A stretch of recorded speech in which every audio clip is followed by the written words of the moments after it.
अस्सलाम वालेकुम and good evening. मैं हूं मेहर बुखारी। एक ऐसे वक्त में जब सियासी बेयकीनी और अनसर्टनिटी की फिजा ने पूरे मुल्क को जकड़ रखा है, गुज़िश्ता 24 घंटों में मेरी दो बड़ी सियासी शख्सियात से अलग अलग मुलाकातें हुई हैं। ये दोनों सियासी रहनुमा सियासत में डसे जाने के बावजूद मगर अभी भी पुरुमीद हैं। एक नई सियासी जमात बनाने के हवाले से पुरुमीद हैं। उनका कहना है कि खैबर पख्तूनख्वा से तहरीक इंसाफ को खैराबाद कहने वाले 25 से 30 अरकान ना सिर्फ उनसे राब्ते में हैं बल्कि वो नई जमात में आने के लिए भी बेताब हैं। मगर खैबर पख्तूनख्वा की सियासी नफ्स पर हाथ रखकर बैठे परवेज खटक रास्ते में हायल हैं। परवेज खटक उन्हें नई जमात में आने से बाकायदा तौर पर रोक रहे हैं। परवेज खटक शायद अपनी इसी कोशिश में हैं कि तहरीक इंसाफ छोड़ने वाले 30 से 40 अरकान खुद उनके साथ शामिल हो जाएं, वो अपने तई एक फॉरवर्ड ब्लॉक बनाएं या वो खुद एक ग्रुप बनाकर सियासत में अपना वजन दिखाएं। नई सियासी जमात के नाम में लफ्ज इंसाफ को भी शामिल किए जाने पर गौर किया जा रहा है। नाज़रीन, दूसरी शख्सियत जो तारीख के कठिन तरीन और मुश्किल तरीन वक्त से गुजर रही है, उसे सियासत का यह खतरनाक खेल मजीद खतरनाक होता दिखाई दे रहा है। इस शख्सियत का यह कहना है कि सियासत के इस पुरखतर खेल में सब कुछ दाव पर लग चुका है, मगर अब मजीद सियासी एडवेंचर का ये मुल्क मुतहम्मिल नहीं हो सकता। उन्होंने कहा कि मेरी सियासी मुखालिफिन को भी अब ये खतरात लाहक होना शुरू हो गए हैं कि अगर टेक्नोक्रेटिक सिस्टम लाया जाए और अगर ऐसा सिस्टम तवालत इख्तियार कर जाए तो ये खेल उनके हाथ से भी निकल जाएगा। इस शख्सियत के बकौल तहरीक इंसाफ के चंद लोगों ने मजबूर होकर under duress under pressure party छोड़ी है और चंद बगैर मजामत बगैर रेजिस्टेंस के ही छोड़ गए। लेकिन बकौल इस शख्सियत के इस सब के बावजूद रेजिस्टेंस जारी रहेगी, क्योंकि अब शायद मजामत के अलावा कोई दूसरा रास्ता बचा भी नहीं। इस शख्सियत के पास बंद गली में दाखिल हो जाने के बावजूद ये सियासी शख्सियत भी मगर पुरुमीद है कि जून तक तमाम मामलात हल हो जाएंगे। बहरहाल उम्मीद पर दुनिया कायम है, सियासत नाम ही उम्मीद का है। बहरहाल आजकल मायूसी बहुत है, अनसर्टनिटी है।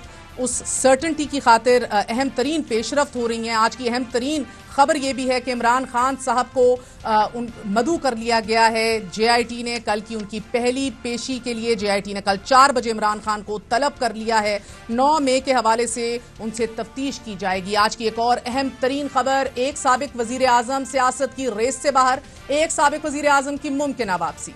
सियासत के इस नए मंजरनामे में नाजरीन अदालतें अपने ही फैसलों पर नजरसानी के नए कानून के तहत ताहयात नाअहल सियासी रहनुमा जहांगीर खान तरीन और साबिक वजीर आजम मियां मोहम्मद नवाज शरीफ को सियासत के लिए अहल करार दे सकती हैं।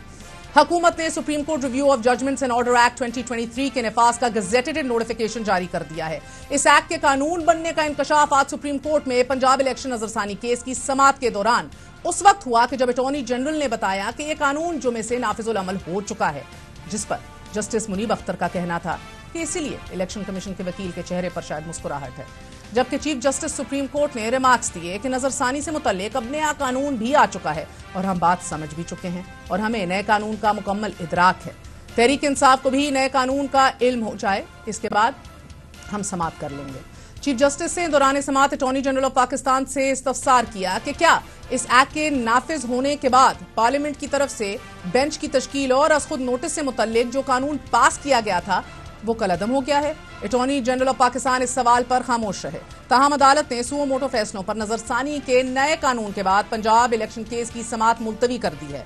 6 साल कबल मुल्क की आला अदालत ने साबिक वजीर आजम नवाज शरीफ और तहरीक इंसाफ के साबिक सीनियर रहनुमा जहांगीर खान तरीन को बतौर रुकने मजलिस शूरा ताहयात नाअहल कर दिया था। दोनों रहनुमा अब आर्टिकल 184(3) के तहत दिए गए फैसलों पर अपील कर सकेंगे, क्योंकि आर्टिकल 188 रिव्यू की गुंजाइश को वसी कर दिया गया है इस कानून के तहत नाजरीन। और अब review of judgments and order के कानून के तहत मुकदमात की नजरसानी दरख्वास्तों पर सुप्रीम कोर्ट नजरसानी अपील की तरह समाअत करेगी। नए कानून के तहत नवाज शरीफ और जहांगीर खान तरीन 60 दिन के अंदर अपनी सजा के खिलाफ अपील दायर कर सकेंगे। एक्ट के तहत नजरसानी दरख्वास्तों की समाअत लाजब बेंच करेगा। लाजब बेंच में जजेस की तादाद मरकजी केस का फैसला सुनाने वाले जजेस से ज्यादा होगी और फैसला देने वाले जज नजरसानी बेंच का हिस्सा नहीं होंगे। वैसे तो आला अदालत के फैसलों की हुक्मअदूली सियासत के नए मंजरनामे का मामूल है, मगर सुप्रीम कोर्ट के 8 रुकनी बेंच ने बेंच की तश्कील और अज खुद नोटिस पर नजरसानी की अपील का हक देने से मुतल्लिक कानून के खिलाफ हुक्म इम्तनाअ जारी किया था, कि जिसके बावजूद हुकूमत ने यह नया नोटिफिकेशन जारी किया है। आज ही नवाज शरीफ की बतौर पार्टी सदर ओहदे की बहाली पर दरख्वास्त बतौर एतराज समाअत के लिए भी मुकर्रर कर ली गई है। इससे कबल रजिस्ट्रार ऑफिस ने दरख्वास्त पर एतराज आयद किया था। कि नवाज शरीफ को पार्टी ओहदे से सुप्रीम कोर्ट ने हटाया, लिहाजा आला अदालत में रुजू किया जाए। जस्टिस अली बाकर नजफी कल दरख्वास्त पर समाअत करेंगे, जबकि वजीर कानून आजम नजीर ताड़ साहब का यह मौकफ है कि नवाज शरीफ और जहांगीर खान तरीन अपनी सजाओं के खिलाफ नजरसानी का हक इस्तेमाल कर चुके हैं और उनको फायदा नहीं पहुंच सकता। आर्टिकल 184(3) में अदालत का फैसला पहला और आखिरी तसव्वुर होता है। दूसरी बार नजरसानी यानी कि क्यूरेटिव रिव्यू की हमारी कानून में गुंजाइश ही नहीं है। बकौल ताड़ साहब नए कानून के तहत आर्टिकल 184(3) की अपील के तहत रिलीफ आम आदमी को मिलेगा। सो ये it's a very interesting step away from exactly what's going on. सियासत का सबसे बेरहम पहलू तारीख और तारीख से सीखे गए सबक को रोन डालने का है, फरामोश करने का है। बीबी शहीद की पहली हुकूमत से आज तक नाजरीन हम सियासत की उस रविश को भूल नहीं पाए। 80 की दिहाई के अखबारात खंगाल लीजिए या फिर किसी खस्ता हाल दीवार का अहवाल पढ़ लीजिए। कल भी अहले सियासत से जुड़े गद्दारों के लकब हमें नोश्ता दीवार थे और आज भी ये गद्दार दीवारों पर लगे पोस्टर में हमें मिलेंगे। आज से कमोबेश 1 डेकेड यानी कि 10 साल कबल यूसुफ रजा गिलानी तौहीन अदालत केस में 5 साल के लिए नाअहल हुए। साबिक वजीर आजम इमरान खान की जानिब से ही यूसुफ रजा गिलानी के खिलाफ पिटीशन दायर की गई और साबिक वजीर आजम मियां मोहम्मद नवाज शरीफ के मीडिया पर अल्लाह ने ऐलान अनअपॉलोजेटिकली उस वक्त के मुंतखब वजीर आजम को घर भेजने के मुतालबे हुए। देखिए, सुप्रीम कोर्ट ने यहां पर भी यूसुफ रजा गिलानी को सजा दी है। यूसुफ रजा गिलानी साहब जो है वो सजा को तस्लीम नहीं कर रहे और फिर कहते मैं अपील में जाऊंगा। भाई अपील से पहले नीचे उतरो, लेकिन ये बात नहीं कि सुप्रीम कोर्ट फैसला दे और आप उसको मानने से इनकार करो। ये इंसानों की बस्ती है, इंसानों की, ये हैवानों की बस्ती नहीं है। हम इसको हैवानों की बस्ती नहीं बनने देंगे। फिर 2017 एक बार फिर पिटिशनर इमरान खान मियां मोहम्मद नवाज शरीफ ताहयात नाअहल। साबिक वजीर आजम इमरान खान के शादियाने यौम तशक्कुर और अदालतों को खिराज तहसीन। जो आज जजमेंट आई है ये कभी पाकिस्तान की तारीख में ऐसी जजमेंट नहीं आई, तो मैं उनको खिराज तहसीन पेश करता हूँ। मैं वो 5 सुप्रीम कोर्ट के जजेस को खिराज तहसीन पेश करता हूँ, आपका शुक्रिया अदा करता हूँ। आज मियां साहब अपनी नाअहली अदालतों में चैलेंज करने जा रहे हैं और इमरान खान नाअहली के दहाने पर खड़े हैं।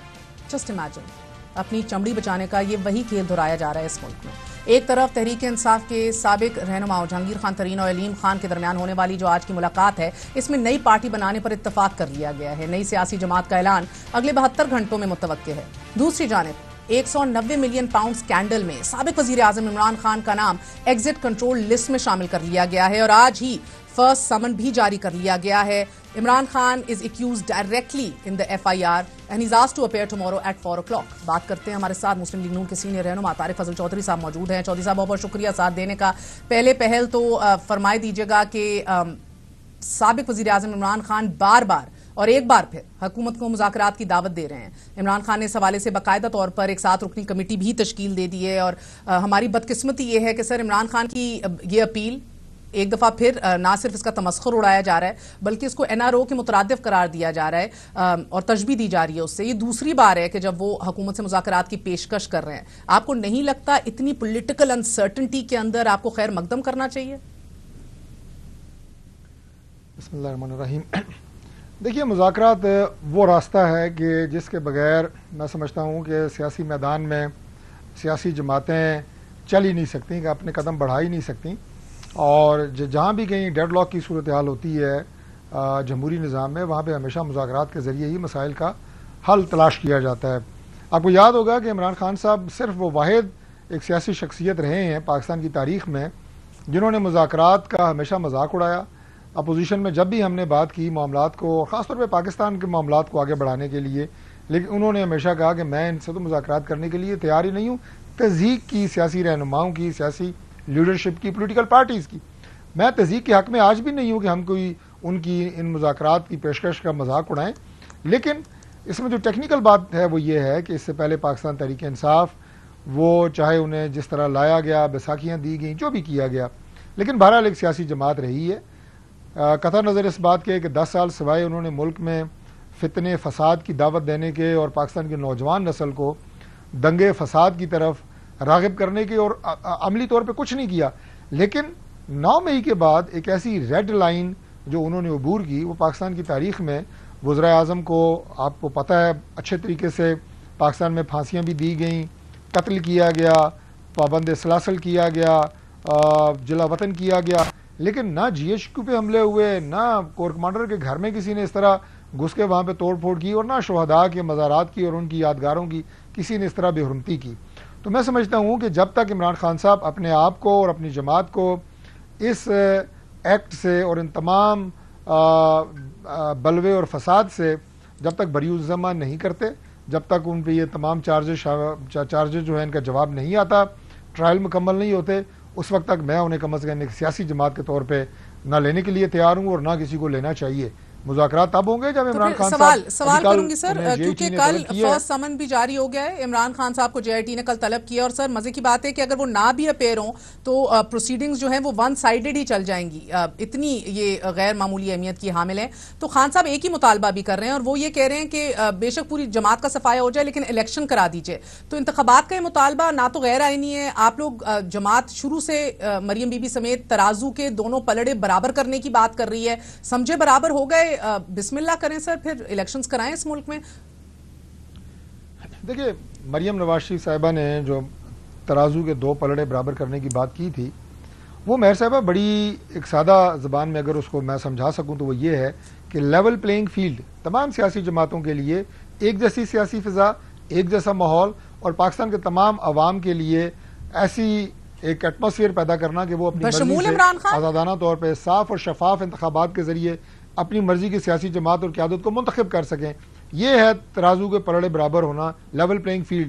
الیکشن کی آپ نے بات کی ہے، دیکھیں آپ نے کہا تمام سیاسی جماعتیں سر، تو اس کے اندر تو آج تحریک انصاف نہیں کاؤنٹ ہو رہی نا، میں یہی آپ سے پوچھ رہی ہوں. تو آپ نے کہا تمام قائدین، تمام سیاسی جماعتیں، تو ابھی تو جہانگیر خان ترین اور نواز شریف صاحب واپس اہل ہونے والے ہیں، اور عمران خان صاحب ممکنہ طور پہ نااہلی کے در پہ کھڑے ہیں. تو اسی کو اگر مان لیا جائے لیول انف فار اس، کر لیں پھر الیکشن. عمران خان صاحب، میں بالکل بڑا مختصر اس کا آپ کو اور براہ راست جواب دوں گا. جو میاں نواز شریف صاحب کو جس طرح نااہل کیا گیا اور جو سزا انہیں دی گئی، میں یہ کہوں گا کہ پاکستان کی تاریخ کے بعض ایسے فیصلے جنہیں خود سپریم کورٹ بھی ڈیفینڈ نہیں کر سکتی، ماضی کے فیصلوں کو آج ڈیفینڈ نہیں کر سکتی، اس فیصلے کو آئندہ سپریم کورٹ بھی ڈیفینڈ نہیں کر سکے گی. یہ معذرت سے چند ایسے ہماری تاریخ کے شرمناک فیصلے ہیں. آج سب کو پتہ ہے کہ ناجائز طور پہ میاں نواز شریف صاحب کو نااہل کیا گیا. اگر آج وہ جائز طور پہ اہل ہوتے ہیں اور ہوں گے انشاءاللہ، تو غیر معمولی بات نہیں ہے. دوسری بات یہ کہ جو الیکشن کی آپ نے بات کی ہے، اگست میں اس اسمبلی کی مدت پوری ہونے جا رہی ہے، ہماری گورنمنٹ کا ٹینیور مکمل ہو جائے گا. اس کے بعد مجھے یہ بتائیں کہ ہمارے پاس کیا آپشن ہے. انتخابات بالکل ہوں گے، اپنے مقررہ وقت پہ ہوں گے. ہمارا سٹینس اس وقت بھی بڑا کلیئر تھا اور آج بھی بڑا کلیئر ہے کہ صوبوں کے اور قومی اسمبلی کے انتخابات ایک دن ہونے چاہیے، جو کہ ہمیشہ پاکستان میں ہوتا رہا ہے اور یہ آئین میں بھی لکھا ہوا ہے. ایک دن الیکشن ہوگا، صاف اور شفاف ہوگا، میں آپ کو یقین دلاتا ہوں، اور ٹائم پہ ہوگا انشاءاللہ. اچھا سر، آپ سے سوال یہ پوچھنا، تھوڑی سی آئرنی ہے نا اس سچویشن کے اندر کہ ابھی تک ہمیں معلوم نہیں ہے کہ 3 دفعہ وزیر اعظم رہنے والے نواز شریف صاحب کب واپس آ رہے ہیں. یہ ہمیں ابھی تک نہیں پتا، بٹ ہمیں یہ پتا ہے کہ جس وزیر اعظم کو کوئی شوق نہیں ہے باہر جانے کا، اس کا نام ECL پہ ضرور ڈال دیا گیا ہے. تو پہلے تو فرمائی دیجیے گا کہ میاں صاحب کی واپسی کب خیر سے متوقع ہے، اور ان کی جو اپیل ہے اس کی تیاریاں کر لی گئی ہیں، اب ان کی آپ اپیل فائل کرنے جا رہے ہیں آج کی قانون سازی کے بعد؟ دیکھیں، میاں صاحب کی واپسی کے حوالے سے میں آپ کو اتنا بتا سکتا ہوں کہ اگلے الیکشن سے پہلے میاں نواز شریف صاحب انشاءاللہ پاکستان میں ہوں گے. وہ ہماری جماعت کے قائد ہیں، وہ الیکشن کمپین کو لیڈ کریں گے. ان کی اپیل کب فائل کی جا رہی ہے یہ خالصتاً ایک قانونی معاملہ ہے، اور ہماری جو لیگل ٹیم ہے وہ اس پہ مشاورت کر رہی ہے، اور وہی آپ کو اس کے حتمی جو انشاءاللہ میڈیا پہ بتائے گی کہ اس کے خد و خال کیا ہوں گے اور کب یہ فائل کرنے جا رہے ہیں.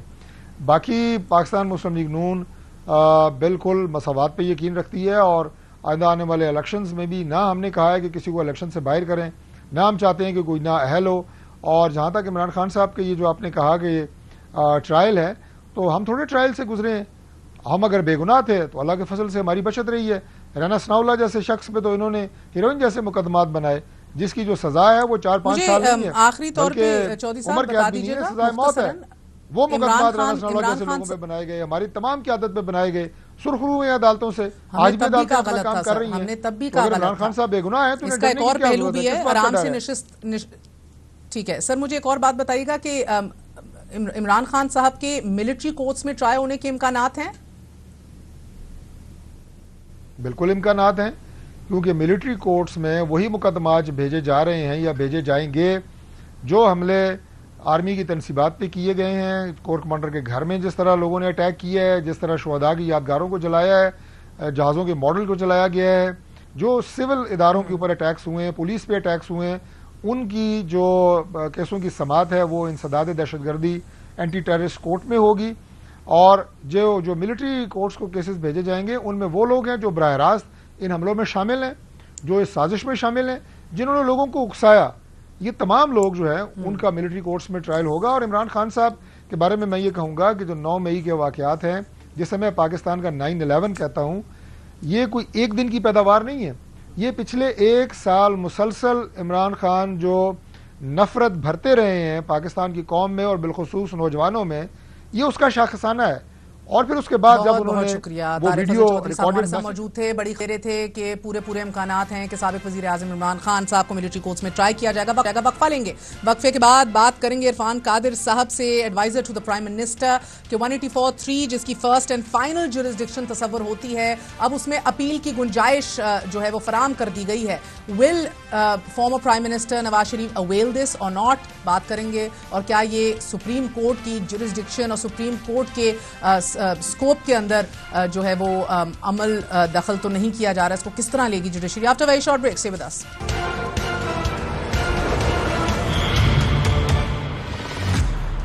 वापस आने का शुक्रिया। हमारे साथ वज़ीर आज़म के मुआविन ख़ुसूसी इरफान कादिर मौजूद हैं और मारूफ कानूनदार बैरिस्टर शोएब रज़ाक हमारा साथ दे रहे हैं। आप दोनों का बहुत बहुत शुक्रिया। बैरिस्टर साहब, आपसे आगाज़ करूंगी, फरमाए दीजिएगा कि अदलिया और पार्लियामान की महाज़राई पहले सोचा जाता था कि अब ये खुल के सामने आ रही है?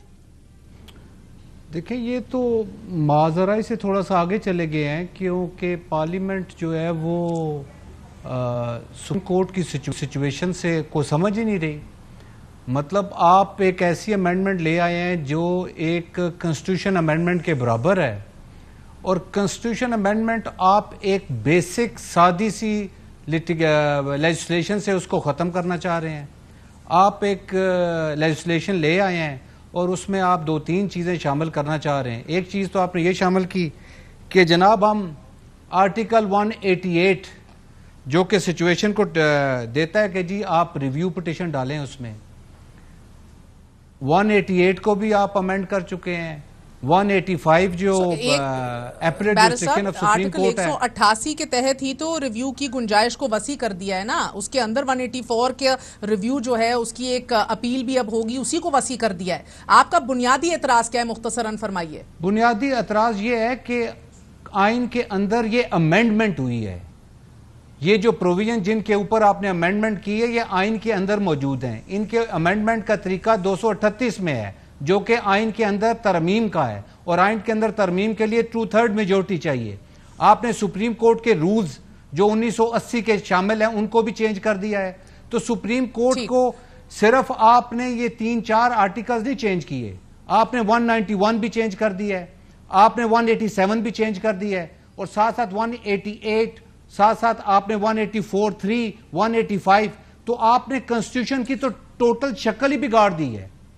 और ये कॉन्स्टिट्यूशन प्रोविजन थी। सर एक second, hold that thought for a minute. मुझे इरफान कादिर साहब आप बताइएगा, आपको पार्लियामान और जुडिशरी के दरमियान महाज़राई दिख रही है या एक कदम आगे निकल गई है? मेरा ख्याल है कि ये एक इर्तिकाई अमल है बहुत सारी कौमों की जमहूरियत की जिंदगी में। तो पाकिस्तान भी उस एक इर्तिकाई अमल से गुजर रहा है और इंशाल्लाह खैर व आफियत हम इससे भी गुजर जाएंगे। और वक्त के साथ साथ ये एक मैच्योर जमहूरियत की शक्ल इख्तियार करेगा। फिलहाल ऑफ कोर्स आप ठीक कह रही हैं कि कुछ टर्बुलेंस महसूस हो रही है, कुछ एक, लेकिन ये क्लैश जो ख्याल किया जा रहा है कि पार्लियामान और अदलिया में है, ये पार्लियामान और अदलिया में क्लैश नहीं है, ये क्लैश अदलिया के अंदर है। जजेस जो है वो जजेस के आपस में वो एग्री नहीं कर रहे और एक दूसरे के खिलाफ वो फैसले भी दे रहे हैं और एक दूसरे की इरफान कादिर साहब, हुकूमत की हद धर्मी भी तो आपको दिखाई दे रही है ना? बिल्कुल हद धर्मी नहीं है, हुकूमत सुप्रीम कोर्ट के साथ खड़ी है। ये 3 जज ये बहुत कोशिश कर रहे हैं किसी तरह से वो जो 4 जजेस हैं उनके ऑर्डर को दबाया जाए, क्योंकि उन्होंने शुरू में कह दिया था कि ये 4-3 का ऑर्डर है, ऑर्डर ऑफ द कोर्ट, जब इलेक्शन डेट वाला इशू आया था। یہ کہہ رہے ہیں کہ نہیں ان کا 3-2 کا ہے، تو یہ انٹرنل کانفلکٹ ہے، ان کو ریزالو کرنا چاہیے. اور اسی لیے قانون بھی آیا ہے، قانون سازی ہوئی ہے کہ ایک فرد واحد جو ہے چیف جسٹس وہ اپنی مرضی سے بینچز نہ بنائے بلکہ زیادہ لوگ مل کے بینچز بنائیں، جو کہ زیادہ جمہوری طریقہ ہے، جو کہ آئین میں 184(3) کے بارے میں لکھا بھی جو ہوا ہے. مگر عرفان قادر صاحب، نواز شریف صاحب کی ریویو اینڈ اپیل کا تو راستہ کھل گیا ہے نا عرفان قادر صاحب. The point is it's politically designed. اب آپ دیکھ رہے ہیں کہ یہ تمام تر اگر کہا جائے تماشا نواز شریف کا نااہلی ختم کرنے کے لیے رچایا گیا ہے تو یہ غلط نہ ہوگا. It's a politically designed legislation. نہیں، بالکل کوئی ڈرامہ نہیں ہے، بلکہ نواز شریف کی نااہلی جلد از جلد ختم ہونی چاہیے، کیونکہ وہ جو فیصلہ تھا وہ پاناما کیس کا وہ صریحاً غلط تھا. اور اگر آپ دیکھیں پچھلے 10 سال میں تو بار بار وہی ججز ان بینچز میں بیٹھتے ہیں ایک خاص دھڑے سے، جس کا پتہ چلتا ہے کہ یہ سارے جو ہیں آپس میں ان کا جیسے کہ بہت گہرا آپس میں روابط ہے اور تعلق ہے، اور جو کہ اب آڈیو لیک سے نظر بھی آنا شروع ہو گیا. عرفان قادر صاحب، میں جناب سے ایک سوال پوچھ سکتا ہوں؟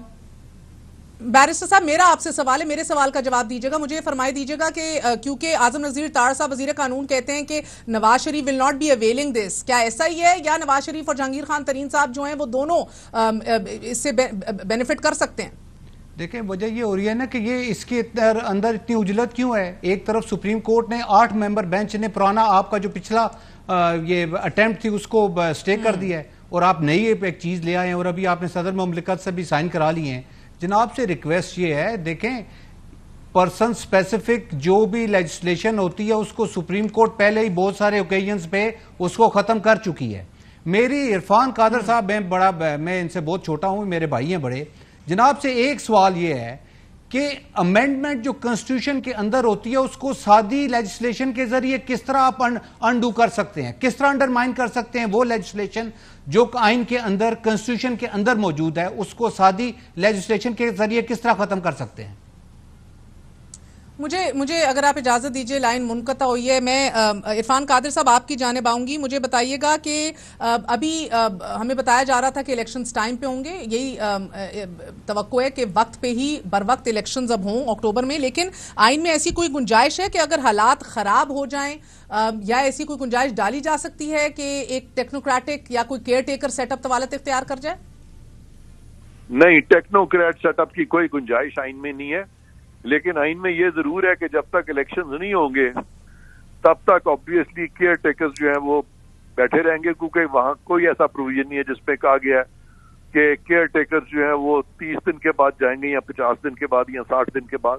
آبویسلی جب تک کہ نئی الیکٹڈ حکومت نہیں آ جاتی تب تک کیئر ٹیکرز رہیں گے.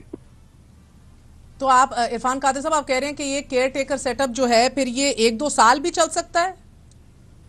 ہاں، اگر الیکشنز نہیں ہوتے، جنگ لگ جاتی ہے یا اور کوئی آفت آ جاتی ہے یا اور کوئی جینوئن وجہ ہو جاتی ہے، تو جب تک الیکشنز نہیں ہوں گے کیئر ٹیکرز ول کنٹینیو. بہت بہت شکریہ. عرفان قادر ہمارے ساتھ موجود تھے. جی بیرسٹر صاحب، اس کے اوپر اگر آپ کامنٹ کرنا چاہیں. وہ کہہ رہے ہیں کیئر ٹیکر سیٹ اپ اگر وفاق میں آئے تو ممکنہ طور پہ وہ بھی 1-2 سال آگے طوالت اختیار کر سکتا ہے، غیر معمولی اگر حالات ہو گئے، اللہ نہ کرے ہوئیں، مگر ہی سیئنگ کہ دیٹ از پاسبل. سر میرا آپ سے آخری کوشچن ہے بیرسٹر صاحب، clarify this for us please. بتا دیجیے گا کہ یہ سارے حالات جو ہیں کہ آپ دیکھ رہے ہیں کہ اس کی پولیٹیکل بینیفیشری جے کے ٹی اور میاں صاحب بن کے نکلیں گے آنے والے دنوں میں؟ بالکل. ان کا دیکھیں اٹ از ڈیزائن ان سچ اے وے کہ آپ نے اس کو یہ پرسن سپیسیفک آپ نے لیجسلیشن کی ہے جس کا بینیفٹ میاں صاحب اور جہانگیر ترین صاحب کو ملے گا، اور ان کا ٹارگٹ ہی یہی ہے، ان کا ٹارگٹ یہ ہے. اور میں بڑا حیران ہوں کہ عرفان قادر جیسے مطلب وکیل صاحب جن کی ہم بڑی عزت کرتے ہیں وہ اس کو ڈیفینڈ نہیں کر سکتے. چھوٹا سا وقفہ لیں گے، وقفے کے بعد حاضر ہوتے ہیں اہم ترین خبر کے ساتھ. اسٹے ود اس.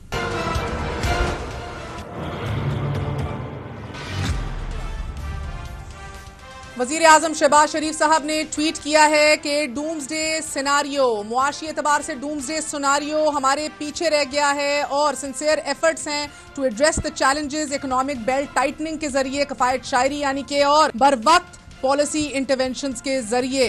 वजीर आजम का कहना है कि हम अपने दोस्तों के साथ और पार्टनर्स के साथ काम कर रहे हैं कि तमाम फाइनेंशियल गैप्स को ब्रिज कर सकें। लेकिन नाज़रीन, बढ़ती हुई सियासी गैर यकीनी हो या अदायगियों के तवाज़ुन का बहरान हो या इसके साथ गैर मुल्की ज़खायर की शदीद कमी हो, हमारे यहाँ के जो अहवाल है, जो मुआशी हमारे सारे स्टैट्स हैं, वो एक तनज़्ज़ुली का शिकार ही दिखाई दे रहे हैं। डॉलर को ही देख लीजिए, डॉलर के मुकाबले में रुपए की कदर कम हो रही है, तेजी से कम होती चली जा रही है। लेकिन इससे ज्यादा तशवीशनाक बात यह है कि इंटरबैंक और ओपन मार्केट में फर्क, यानी जिसे स्प्रेड कहते हैं, वो 28 से 30 रुपए तक बढ़ चुका है। आज ही इंटरबैंक में डॉलर 285 रुपए, जबकि ओपन मार्केट में 311 से 315 रुपए के दरमियान फरोख्त हो रहा था। जबकि ब्लैक मार्केट में ये फर्क कहीं ज्यादा है। आलमी रेटिंग एजेंसियों की तरफ से रेटिंग कम किए जाने के बाद एक जानिब डिफॉल्ट का खतरा बढ़ रहा है, लेकिन दूसरी तरफ हम देखते हैं कि वजीर खजाना हमें हदायत दे रहे हैं, टेक इट इजी।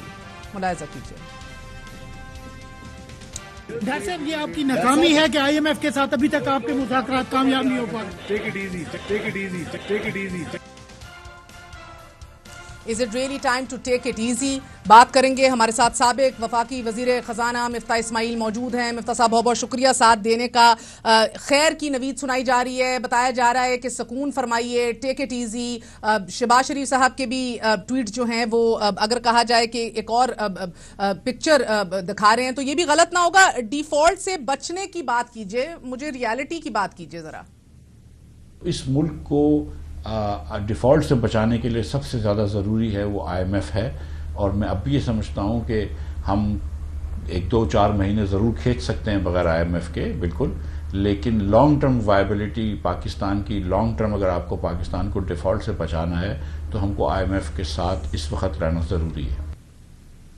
तो वो तो होता दिखाई नहीं दे रहा मिफ्ता इस्माइल साहब। IMF जून के एंड तक वी नीड एन आंसर नहीं दिख रहा। आपने आज देखा कि नाक पे गुस्सा भी था डार साहब का, and he takes on journalist when they ask this question. क्या खतरा है? डिफॉल्ट का खतरा बढ़ गया रियलिस्टिकली? इस वक्त जो है वो 50% डिस्काउंट पे हमारा बॉन्ड बिक रहा है, जिसका मतलब है कि हम जो है वो 100% से ज़्यादा डॉलर में इंटरेस्ट रेट देने के इस वक्त हुकूमत जो है वो, अगर आप पाकिस्तान में इन्वेस्टमेंट करें तो आपको 100% से ज़्यादा इंटरेस्ट रेट मिल सकता है। इसका ये मतलब है कि काफ़ी मुश्किल हालात हैं, और अभी गालिबन एक और किसी जरीदे ने किया है तो पाकिस्तान 4th लाइकलीस्ट कंट्री है डिफ़ॉल्ट का, तो डिफ़ॉल्ट के चांस ठीक ठाक हैं। और IMF नहीं अगर प्रोग्राम होता रिवाइव और प्रोग्राम ख़त्म हो जाता है अगर जून में, तो फिर शायद मसला अब ये मिफ्ता इस्माइल साहब के जिधर तहरीक इंसाफ का IMF प्रोग्राम वैसे ही ख़त्म हो जाना था, मगर आप गए और आपने मजीद उसके अंदर तोसी ले ली, आपने उसको रिवाइव भी कर लिया। जो 6 से 8 अरब बढ़ाना था वो 6 से 6.5 अरब डॉलर ही बढ़ा आगे से। So and even that we haven't been able to realise realistically. So you know, सवाल तो उठता है कि क्या मिला? उसको अपनी मौत मरने देते बेहतर ना होता? अजीब सी बात है। जो प्रोग्राम हमने रिवाइव किया, 1 साल की मुद्दत बढ़ाई और $1 बिलियन से ज़्यादा के प्रोग्राम को एक्सटेंड किया, और उसको फिर हमने रिवाइव बड़ी मेहनत से किया और उसमें पैसे ले लिए। और ये शायद वज़ारत ख़जाना जब से मैं छोड़ा है तो 6 महीने से कोशिश कर रही है और बातें कर रही है कि IMF हफ्ते में आ जाएगा, 2 हफ्ते में आ जाएगा। अब जब 6 महीने के अंदर 8 महीने में ये नाकाम हुए हैं, इनकी स्ट्रेटजी फेल हो गई है, इनकी जब तो फिर अब ये कह रहे हैं कि वो गलती थी, तो आप कर लेते। अगर आपको ये लग रहा था कि ये प्रोग्राम रिवाइव नहीं होना चाहिए था तो प्रोग्राम बंद करके दूसरा प्रोग्राम नेगोशिएट कर लेते। 8 महीने में क्या किया है? 8 महीने में आप एक प्रोग्राम जो है, उस जो चलता हुआ प्रोग्राम है, उसका आप रिव्यू तो मुकम्मल कर नहीं सके। अब आप आके बोल रहे हैं कि जिस आदमी ने एक्चुअली प्रोग्राम रिवाइव किया, जिसने प्रोग्राम एक्सटेंड किया, जिसने प्रोग्राम के पैसे को इन्हेंस किया और जो पैसे लेकर आया, वो गलती थी। सर, नई हुकूमत आती, नया मैंडेट का आप कहते हैं कि भाई हमारे अपने मैंडेट है, अपनी आउटलुक है, आप एक नया प्रोग्राम ला सकते थे। अब आप देखें 9th और 10th को नथी करने की बात हो रही है, साथ अपना बजट पहले अब पेश करने की बात हो रही है। So I mean there is merit to what the points Dar sahab raises. हाँ, तो ले आते ना भाई, मतलब डार साहब तो सितंबर से आ चुके थे, तो सितंबर के बाद से अब तक तो प्रोग्राम नया ला सकते थे, तो ले आते। आते साथ इन्होंने ये प्रोग्राम क्यों नहीं ख़त्म कर दिया? प्रोग्राम ले आते। और अभी तो ये मतलब ये 8 महीने बाद इनको इस बात का एहसास हुआ कि वो प्रोग्राम एक्सटेंड करना गलती थी। और क्या पार्ट गलती था? Getting money from the IMF was गलती, مطلب کہ keeping a budget under control was غلطی، کیا غلطی تھی؟ اور اور یہ پروگرام کے لیے انہوں نے سیلز ٹیکس بڑھایا، غریب لوگوں کے اوپر ٹیکس 1% بڑھایا، انہوں نے اور چیزیں کی ہیں، اور یہ پروگرام کو ریوائیو کرنے کے لیے، اور اب جب ریوائیو نہیں ہوتا تو بولتے ہیں کہ پروگرام میں غلطی تھی ریوائیو کرنا، یہ عجیب سی بات ہے۔ مگر مفتاح صاحب جدھر ہمارے معاشی لاسز بڑھے ہیں ادھر آپ آئی ڈو ایڈمٹ کہ ڈار صاحب کی ریپوٹیشنل لاس بھی بہت بڑھ گیا ہے، بہت زیادہ ہوا ہے ریپوٹیشنل لاس، مگر I want to ask you, لوگ سوچتے ہیں سمجھنا چاہتے ہیں یہ کہ اگر آپ آج وزیر خزانہ ہوتے what would you be doing so differently, یا حالات قدرے مختلف ہوتے؟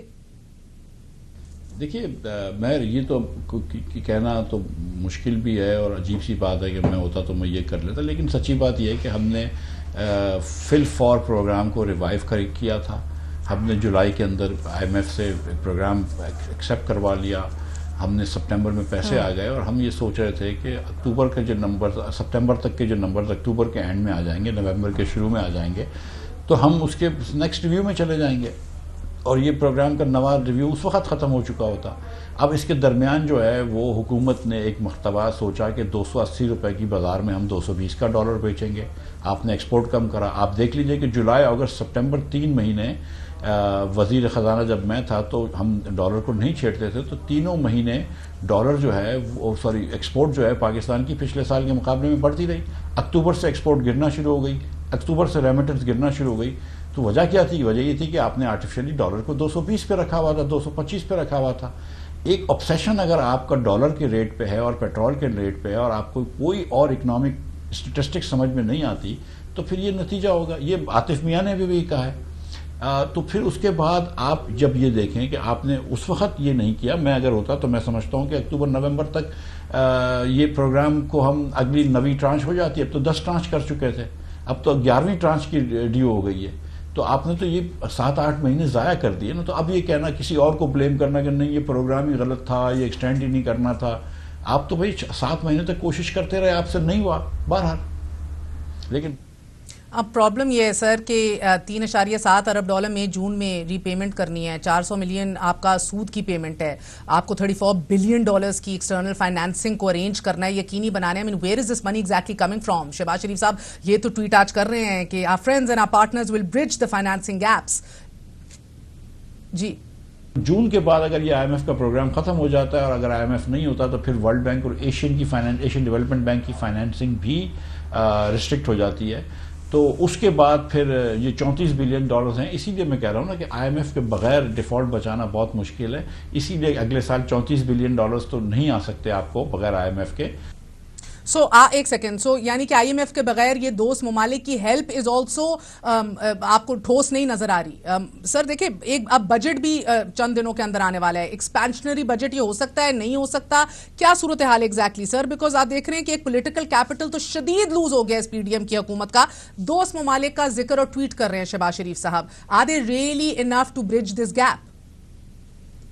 دیکھیے میں آپ سے یہ گزارش کر رہا ہوں کہ اس وقت اگر پاکستان کو ڈیفالٹ اوائڈ کرنا ہے تو IMF کو لانا ضروری ہے، پاکستان کو ڈیفالٹ اڈریس کرنا ہے تو چائنا اور سعودی عرب وغیرہ سے ہم کو کچھ فنڈز لینے ضروری ہیں، UAE اور سعودی عرب نے تو کمٹ کریں کہ چائنا سے فنڈز لینے ضروری ہیں، اور جو ہمارے دوست ممالک دنیا بھر میں ہیں ان کو سب کو ہم کو ڈفرینٹ طریقے سے موبلائز کرنا پڑے گا، کیونکہ پاکستان جس پریڈکمنٹ میں پھنس چکا ہے، اور یہ 1 سال کی بات نہیں ہے، 15-20 سال 25 سال اس صدی میں آپ سمجھ لیجیے جو مس گورننس کی ہے پاکستان نے، اس کی وجہ سے آج یہاں پھنسے ہیں۔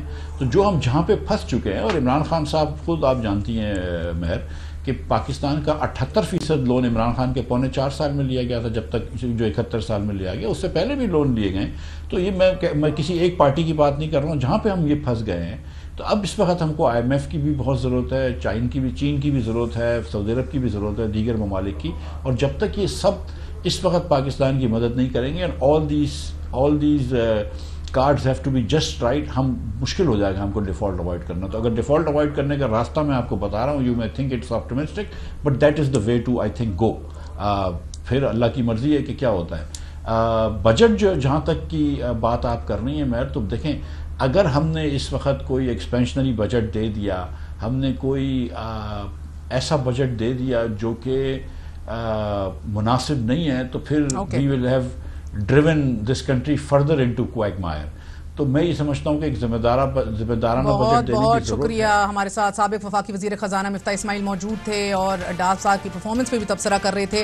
ڈیفالٹ سے بچنا ہے تو IMF کو ہر صورت ممکن بنانا ہوگا. IMF کے پروگرام کو یہ ہوتا دکھائی نہیں دے رہا. ناظرین, اس حکومت نے تمام اپنے سیکٹرل ٹارگٹس اور اہداف مس کر دیے ہیں. It is a very bleak picture indeed. 60 سال کی ہائیسٹ انفلیشن کا سامنا ہے ہمیں. But that's it for tonight. I'll see you all tomorrow. Good night. اللہ حافظ.